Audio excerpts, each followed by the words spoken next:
Okay, so this continuing, we've just been talking about Adam and Eve and their aloneness and the black hole, because they're alone in the middle of plenty. They don't have their attachment working. We've spoken about how in that story in Genesis, it's a beautiful story that describes some reality for us of how we lost God as being good, and then how we set about self-salvation ultimately. And so, Dad, we've got a God, it's not real, but we're now climbing to it in an attempt to fulfill our identity as sons and daughters of God, which is already freely given to us. It's deeply sad, isn't it? And we have this judge in us accusing us, which is somehow linked to with the authority of God, and this judge is an accuser in the image of its promoter, which was Satan, in us, and that's going. And so it's a very sad place. And we've been going through the lies. We'll just whiz through those again. I'm separated. God is holding out of me and not good. That affects me, therefore I'm not. However, I will be. If I eat the fruit, I can be God. It's happened, I've eaten the fruit. My conscience is God, or like God, all the way back, and I'm now guilty and fearful and locked by the very thing that was meant to give me salvation. So, the great sting in the tail to lock the human race. Now, Adam and Eve, as priests and priestesses of creation, are participating with Zoe, right? The flow of life. What's going to happen when the high priests and priestesses of creation change and they become blind? What's going to happen to the flow of Zoe in creation? Okay, it's a good question, isn't it? So you see, if we lose the understanding of our participation with Zoe, we miss the next part of the story. But we then operate the next part of the story from within the lie of the accuser. So Adam and Eve are walking in the garden, and God says, "Where are you?" Doesn't that say it all? Where are you? And it says they're walking in the Spirit. They're walking in the cool of the evening. It says, God was walking in the cool of the evening. It literally means in the Hebrew the Spirit, the Ruach. They translate it the cool of the afternoon, but it's walking in the Spirit. And as they walk in the Spirit, Father, Son, and Spirit say, "Where are you, Adam? Adam, where are you?" And you know that song by Don Francisco? Haunting song, "Adam, where are you?" And it says it all. So, we curse ourselves. And God speaks to Adam and to Eve and the serpent. And God says, look, to the woman, you're going to have trouble having kids. Is that a curse or a description? You've blocked the flow of life in yourself. You're going to have trouble bringing forth the next life. This is not a curse by God. It's God saying, look at what you've done. You're going to have trouble having children. You're going to have trouble bringing forth life. It's not God picking on the woman. It's God describing what our actions have done. Okay, Adam, instead of you standing there and things just growing and flourishing and you speaking and plants growing and you being able to pick things up, by the sweat of your brow, you've stuffed up the flow of life and Zoe coming through you for producing things. It's going to be really hard work. This is a description, not God punishing them. We've taken because we don't understand the flow of Zoe and life, what we've done is we've moved this description by God into being a judge. Crazy. What's going to happen? What's going to happen when the emergence of Christ in us and we're aware of it? What does it say in Romans 8? Creation's groaning, waiting for the revealing of the sons and daughters of God. That then is the flow. We will see creation come into a new form. Groaning, creaking, revealing.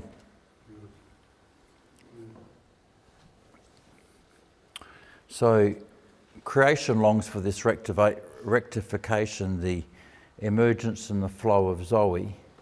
And we long for when creation is liberated and earth brings forth its life and reproduction flows easily and our bodies are healed. Ouch. Was this Dad spanking us? Nah. This Dad's saying, look what you've done. So I find that so hopeful, because as we understand who Jesus is in us, and as we participate with Jesus in us, what is going to happen to the world? Basically, it says in Genesis, we don't need herbicides. Pretty blunt. Probably won't need pesticides.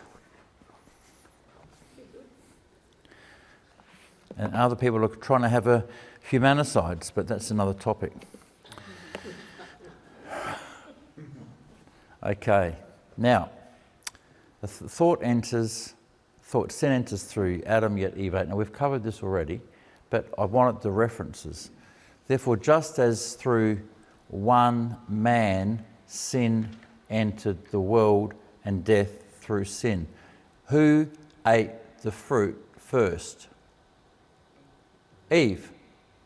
It doesn't say that. It says sin entered the world through one man. So sin preceded the eating of the fruit. Sin, in that terms, is the aloneness of Adam and the deep black hole of Adam.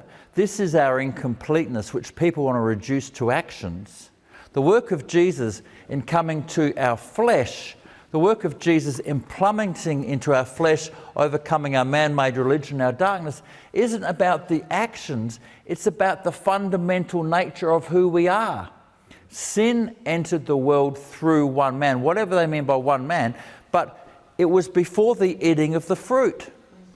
So it's the aloneness and the deep black hole and pain and the turning away and the loss of the goodness of God. That's our sin. And then Paul says in Timothy, Adam was not deceived, but the woman being deceived fell into transgression. Pretty blunt. Now, in the Jewish Midrash, it's very clear that Adam was complicit. It's really... How does that fit with Adam was not deceived? He knew what he was doing. Adam was complicit with Satan. So Eve becomes deceived through conversation With Satan. However, Correct. Adam was not deceived, he knew what he was doing. Adam was complicit with Satan. Satan was complicit with Adam. A woman was being worked on and she became deceived. So Eve had to be tricked with Adam. She had to be tricked. Adam was the naughty boy.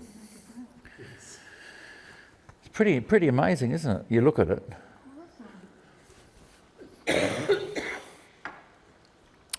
And now, how's our time going there, Michael? How many minutes in? You're only about 7 in. So. Great, that's all. Now, this is where it becomes interesting.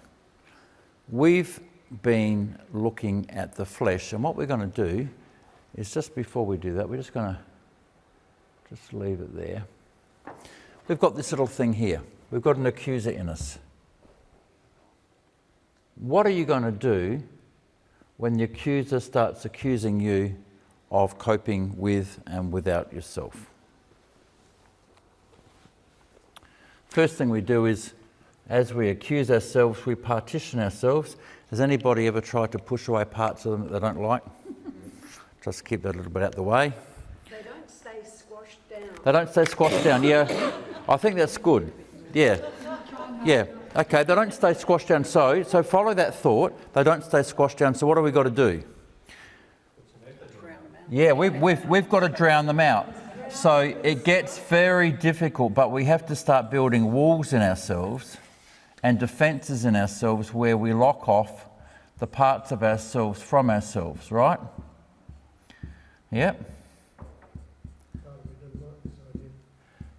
Part of you doesn't like this idea and part of you will love it. So, you've got your deep pain. How much can you cope with your deep pain? If I can wall that up, I'm doing okay. I've got my good me, my so-called okay me, the good or okay, and I've got my bad me, and I can't cope with my bad me, so I've got to wall that off, and I've got my pain down below, and my conscience is accusing me, and I've got to keep this facade going, and I keep it going, and I've got to shut down the bad me, and I've got to suppress my pain. How much open relating, naked, face-to-face, emotional inclusion, sharing of the Father, Son and Spirit am I capable of when I'm like that? All your effort and energy is going to... Right, and I was speaking with a friend of mine who's been going through an inner healing process, and he said, Bruce, he said, I've been working with this counsellor, and he said, I can now make love to my wife and be full on in her face. I can now be there. It's just with his wife. What about Father, Son and Spirit? When you look at our prayer life and our internal being and our walk with Dad, how much of this is operating in our games with Father, Son and Spirit? Bruce, I hate to criticise your diagram, but my experience is that before I came anywhere near the gospel, Keep going in. I hate to say anything bad about your diagram, but my experience before I came into the kind of gospel that we're talking about today, Yeah. where God did it and we didn't have to do it, is Yeah. that I didn't have a lot of static wall. I had to keep rededicating myself to my rededicated life, right? And so there was a sense in which Robert Frost says it beautifully, something there is that does not like a wall. So was this sort of a circular rededicator like that? Climbing up, rededicate, climbing up, rededicate? Well, the wall's falling over all the time, so you've got to keep rebuilding. The wall's not good enough.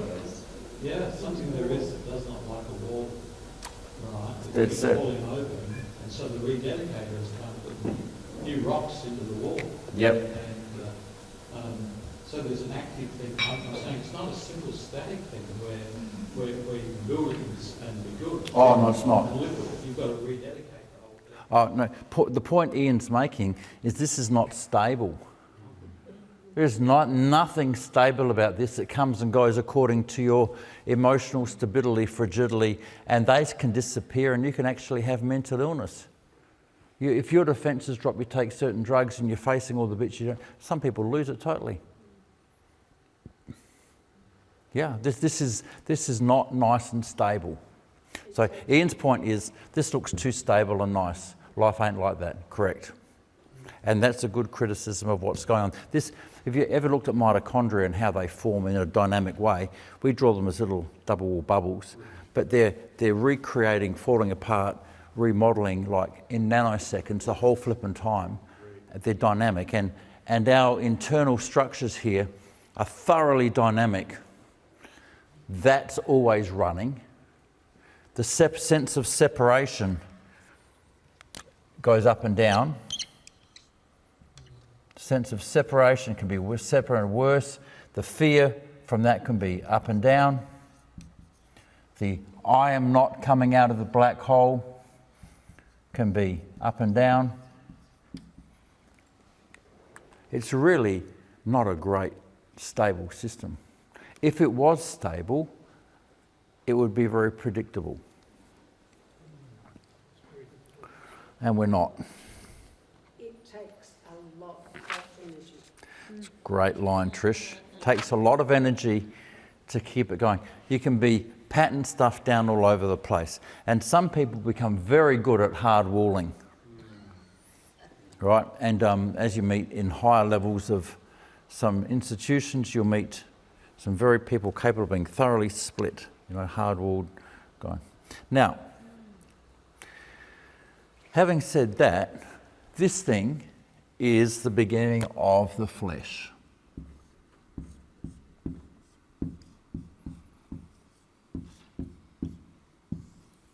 Sin entered the world through one man. It wasn't the eating of the tree. It was our internal structures and not being able to be children of God. Remember, the calling is that we are to be called daughters of Father, Son and Spirit, and we are to be caught up into their love.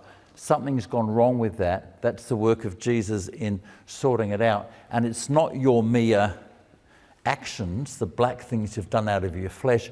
It's your actual flesh. It's your actual, foundations. And with that, it's your formation of religion, which is that second little circle there. So this is not... Now, the scripture says that really clearly. It says that sins, which people go on about, are the fruits of the flesh. And Paul says, now, the works of the flesh are evident. Galatians 5:19. You'd say adultery, fornication, uncleanness, lewdness, idolatry, going on. All these are, inverted commas, sins, right? According to the law, but they are a fruit of... They're a fruit of our darkness. Well, we don't know we're children of God. We don't know we're loved. We don't know love. We know life. We're part of the flow of life, even if we can't recognise it. And we're walking it in darkness, and darkness is where you don't know you're loved. And then out of that, with all your pain and your machinations, you combine this with the capacity for aloneness, where you've now got pain going on. You can be alone, but your conscience is accusing you. Now it can accuse others.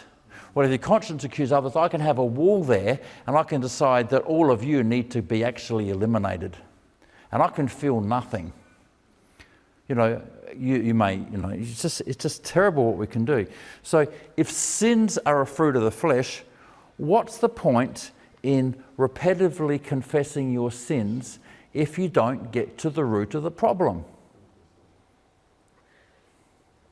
How many here were trained to confess their sins? Did it really help? Not yet.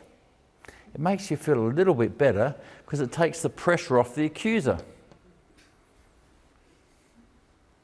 That's about all it did for me. What it means is there's another sin somewhere you haven't found. Just repeat it for the camera. Yeah, for the camera, he said, yeah, but it means there's another sin that you haven't found. There's always one more, isn't there? And you may not have done your confession properly either. The Lutherans have some kind of arrangement where you can confess the sins that you're not sort of aware of what they are. They cover that base. Yeah. Very thoughtful of them. Okay, so let's look at Romans. For he is not a Jew who is one outwardly, or circumcised in the flesh outwardly, but he is a Jew who is one inwardly, and his heart has been circumcised. Ah. You mean God's done something in here to remove our hardness? Okay. Romans 8. And this is one of my favourite verses. For what the law could not do, in that it was weak through the flesh. You throw law on this thing, it doesn't work. Throw law on this thing, it can't work. So you say, you mustn't, God, or you just drive the conscience.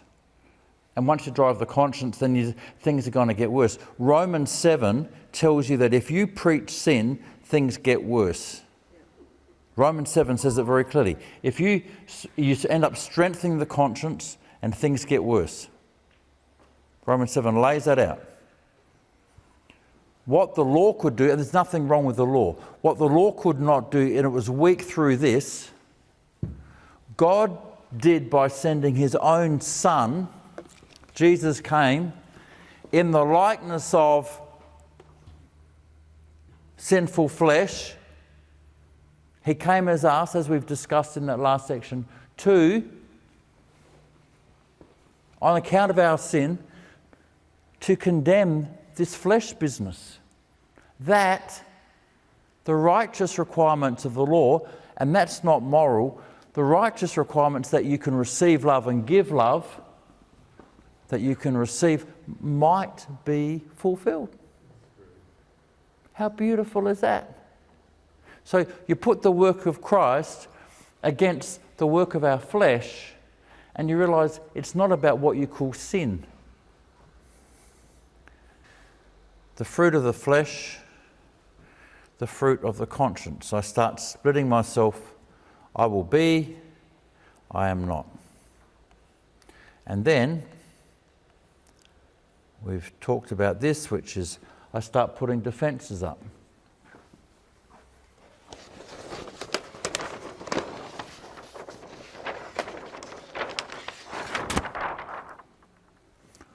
I start putting defences up. Now, what's the conscience going to do? By focusing on sins, right, I'm going to become a hypocrite. Because you end up splitting yourself out of pain, and while you're accusing yourself, you still need to have life.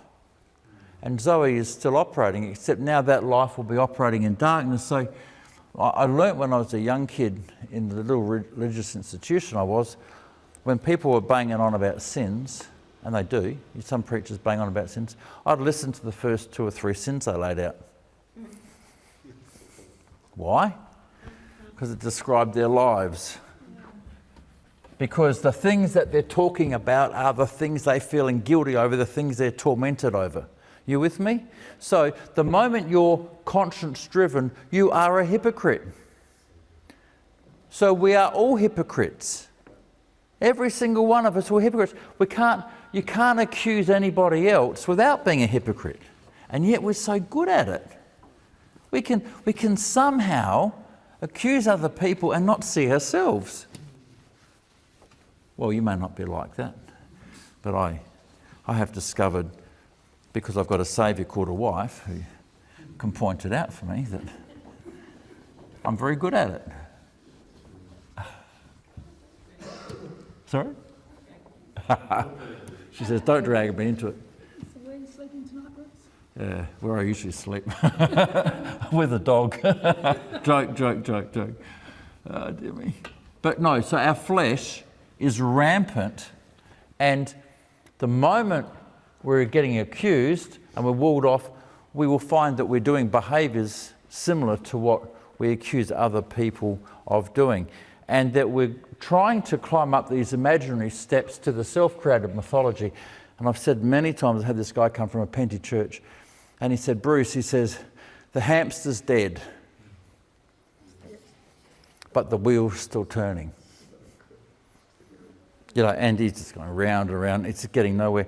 And it's a treadmill to nowhere, and it goes on. But it doesn't stop there, because after a while, in human history, what can't you cope with? And so what you do is you sear your conscience. You just get rid of it. You manage to shut that thing down and just do what you want. And then you move to that. You shut it down, and what you'll do is that you will either hurt people, or if you don't hurt people and you just decide you don't want the conscience, you'll leave religion. And if you leave religion, you might be, without hurting people, you might be in a position to get ears. So some people shut this down and they will just go and hurt anybody. Others will shut it down because they can't cope with the pain and they can't cope with the climbing, and then they throw the whole concept of God and religion away. But if they understand some sense of life, and they don't want to hurt others, they're on the path to getting ears. And we've met a good number of people that way. They've given up on the institution. They've given up on the stepwise logistical salvation, They've thrown it all away. They've called themselves atheists, but they've suddenly got ears to hear. And when you meet these people, you say, tell me about the God that you don't believe in. And they do. And you say, well, I'm really glad you're an atheist, because that's not God. So then, it doesn't stop there. What we can do, we can turn our conscience on others. And in turning our conscience on others, if I have my defences right, if you're outside my good-bad zone, I can kill you. Now, this process is the foundation, I believe, of the massive deaths, hundreds of millions, in communism, where they had a process where what they did was, you're part of the party, they had a very strong accusing process going on, and you had your line, and if you weren't in there, you were othered, and once you were othered, you were just dead meat. So this morality process of what's going on doesn't have to be God's morality here. We can stick whatever we want in there. A modern example of that is the woke movement. They've got their own sense of morality, and as they do that, if you cross that, they'll other you, cancel you, wipe you out, and basically kill you if they could, without a skerrick of thought. It's the same process that had occurred in the 20th century with communism. It's what we do in religion to ourselves and other people, and it's what we're seeing in social media and others in woke. It's that they have a moral basis, and they're so moral about where they are, whatever their legal framework is, but they're so righteous about where they are, and they're happy to other and kill and exclude people. So this thing is a strong part of our flesh. And isn't it ironic that when you get involved in the institution, what do they stick into every orifice of your body? The tree of the knowledge of good and evil. They teach you morality. When I got involved with the institute, came to know Jesus as I was involved in the institution, I wasn't taught to know the flow of life. I wasn't taught to know the love of the Father, Son in me. I wasn't taught to know the holding in me. I wasn't taught how to offload my pain into their arms. I wasn't taught all those things. They're things we've learnt as we've got out of it. A long journey out. But this thing, which is our flesh, this was actually strengthened after I found Christ. And yet I look at these ways the Holy Spirit met me, and when she met me and did things, she didn't strengthen that. But I couldn't see it at the time. Now, let's ask another thing. Do you think that this thing could be the basis of religion? Okay, next question. Do you think it could be the base of the Buddhist religion? Yeah, they're watching. Basis of the Hindu religion. Yeah. So, could it be the base of the Muslim religion? Is Satan the father of this thing? Yeah. So is Satan the father of all religion? What about Christian religion? So let's just run that. Satan might be, through this process, the father of Christian religion. I'm not talking about walking with Jesus in you. I'm not talking about a community of believers. I'm talking about Christian religion and morality and judgment. Is Satan the father of this stuff?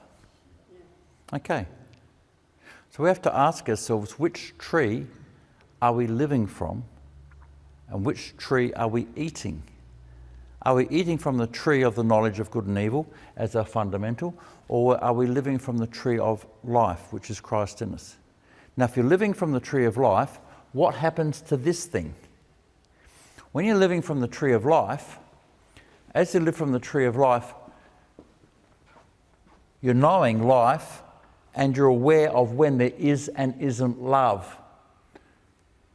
The knowledge of good and evil is reframed by the Spirit as a servant for you to be aware, is there love operating or not love operating? Right? But if this comes into existence in a place where you're loveless, where you're alone and hurt and scared and God is not good, it brings death. If you know the love of the Father, this thing, which is part of creation, is a useful servant and a very shocking master when you're alone and hurt and scared. Was that clear enough? So,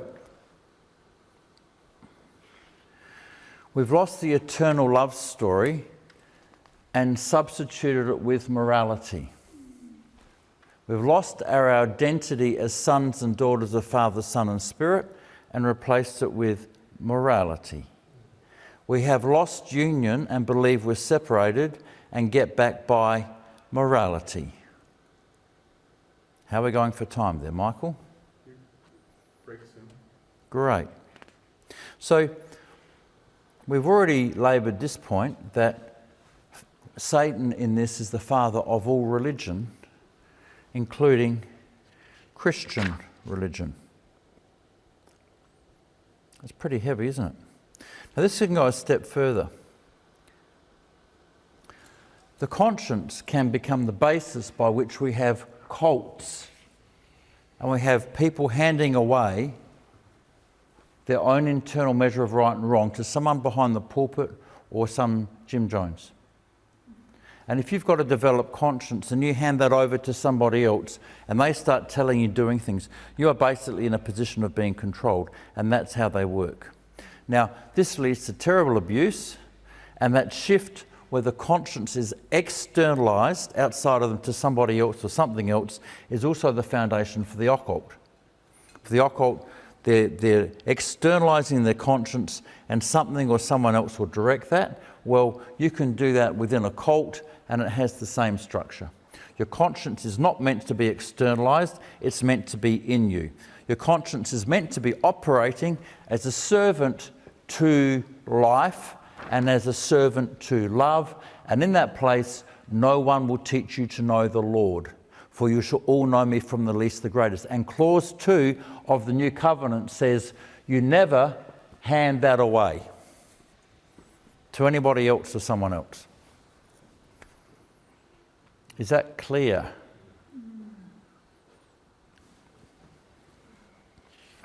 And that goes on a lot. Now, that leads to, for people coming back from that, they're separated from God, they've got to get in. Their conscience is their guide. They've handed their conscience to an external person or structure that's now God, and that thing's now abusing them and they're powerless.